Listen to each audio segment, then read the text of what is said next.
Ukraina adalah sebuah negara yang terletak di Eropah Timur. Negara ini berbatasan dengan negara Belarus di sebelah utara, Rusia di sebelah timur, manakala Polandia dan Slovakia serta Hungaria di sebelah barat, serta Moldova dan Laut Hitam di sebelah selatan. Negara ini memiliki populasi lebih dari 40 juta jiwa dengan ibu kota yang berada di Kiev. Ukraina adalah negara yang subur dan kaya akan sumber daya alam seperti biji besi, batu bata, gas alam dan yang lainnya. Ukraina memiliki potensi besar untuk pertumbuhan ekonomi dan perkembangan yang pesat. Negara ini terus berusaha memperkuatkan hubungan dengan negara-negara barat yang lain dan mencari solusi untuk konflik di wilayah timurnya. Penyataan masalah terbagi kepada tiga. Yang pertama, kajian ini dilakukan untuk mengetahui inflasi yang dialami oleh negara Ukraine sepanjang tahun kajian. Inflasi dikenal pasti sebagai masalah yang sering berlaku pada sesebuah negara kerana masalah ini berlaku disebabkan oleh faktor seperti peningkatan harga bahan mentah dunia, permintaan ke atas sesuatu sumber melebihi penawaran yang ditawarkan, serta masalah politik yang dialami oleh sesebuah negara. Yang kedua, kajian ini dilakukan bertujuan untuk mengetahui gangguan yang telah dialami oleh negara Ukraine disebabkan peperangan yang berlaku di antara Rusia dan Ukraine. Antara masalah yang telah berlaku disebabkan peperangan Rusia-Ukraine ialah masalah gangguan rantaian bekalan makanan yang dialami negara Ukraine pada sepanjang tempoh kajian serta kesan peperangan tersebut ke atas rantaian makanan. Yang terakhir adalah kajian ini juga untuk mengetahui cabaran yang dialami oleh negara Ukraine dalam memulihkan ekonomi negara tersebut. Peperangan yang dialami oleh negara Ukraine telah melambatkan pemulihan ekonomi negara tersebut kerana negara tersebut lebih mengutamakan pertahanan terlebih dahulu bagi memastikan keamanan negara terjamin. Antara objektif kajian adalah yang pertama, menganalisis arah aliran inflasi negara Ukraine dari tahun 2012 hingga tahun 2022. Yang kedua, mengetahui ekspor bekalan makanan negara Ukraine kepada ekonomi global dari tahun 2012 hingga tahun 2022. Yang ketiga adalah mengkaji cabaran pemulihan ekonomi negara Ukraine dari tahun 2012 hingga tahun 2022.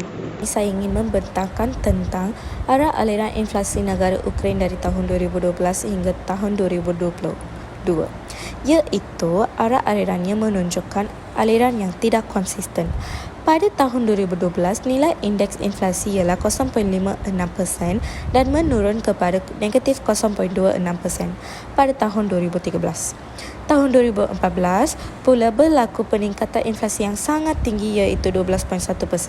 Tahun 2015 menunjukkan arah aliran inflasi yang tertinggi dalam tempoh kajian iaitu 48.68%. Tahun 2016 menunjukkan nilai inflasi yang rendah dari tahun sebelumnya iaitu 13.91%.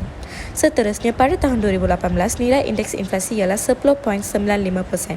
Tahun 2019 nilainya ialah 7.89% dan kestabilan nilai indeks inflasi ini berlaku hingga pada tahun 2021. Manakala pada tahun 2022 berlaku perkembangan nilai indeks inflasi yang tinggi iaitu 20.18%. Saya ingin membentangkan analisis jadual ekspor bekalan makanan negara Ukraine dari tahun 2012 hingga 2022. Pada tahun 2012 menunjukkan ekspor bekalan makanan sebanyak 3823.3 bilion dan berlaku penurunan sehingga tahun 2014 iaitu sebanyak 3127.5 bilion.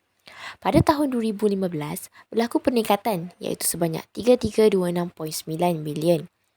Dan nilai ekspor yang tertinggi iaitu pada tahun 2016 sebanyak 3835.9 bilion. Pada tahun 2017 berlaku penurunan semula iaitu sebanyak 3028.6 bilion dan meningkat kepada 3123.2 bilion pada tahun 2018. Penurunan berterusan sehingga 2020 iaitu sebanyak 2387.8 bilion. Pada tahun 2021 meningkat kepada 2680.0 dan menurun semula kepada 2663.7 pada tahun 2022. Ini saya ingin membentangkan analisis cabaran pemulihan ekonomi negara Ukraine dari tahun 2012 sehingga tahun 2022. Pada tahun 2012 menunjukkan indeks pemulihan sebanyak 0.15% dan menurun sebanyak 0.05% pada tahun 2013. Pada tahun 2014 juga berlaku penurunan sebanyak negatif 10.1% dan indeks pemulihan meningkat pada tahun 2015 dan tahun 2016 sebanyak negatif 9.77% dan 2.44%. Pada tahun 2017 menunjukkan penurunan sebanyak 2.36% dan pada tahun 2018 menunjukkan indeks tertinggi yang meningkat sebanyak 3.49%. Pada tahun 2019 dan tahun 2020, indeks berkurang daripada tahun 2018. Pada tahun 2021, indeks menunjukkan perkembangan sebanyak 3.45% dan berkurang sebanyak negatif 8.00% pada tahun 2022. Kesimpulan daripada kajian ini dilakukan menunjukkan arah inflasi Ukraine yang tidak stabil disebabkan oleh beberapa faktor yang menyebabkan negara tersebut sukar untuk mencapai status negara yang maju. Selain itu, Ukraine juga mengalami kadar pemulihan yang tidak stabil kerana terjadi beberapa konflik di antara Ukraine dan Rusia yang mengakibatkan banyak kemusnahan yang berlaku. Untuk pengetahuan, Ukraine merupakan di antara pengekspor hasil tani yang terkemuka di dunia sebelum berlakunya peperangan Ukraine dan Rusia. Sampai di sini sahaja video pembentangan daripada kami. Sekian, terima kasih.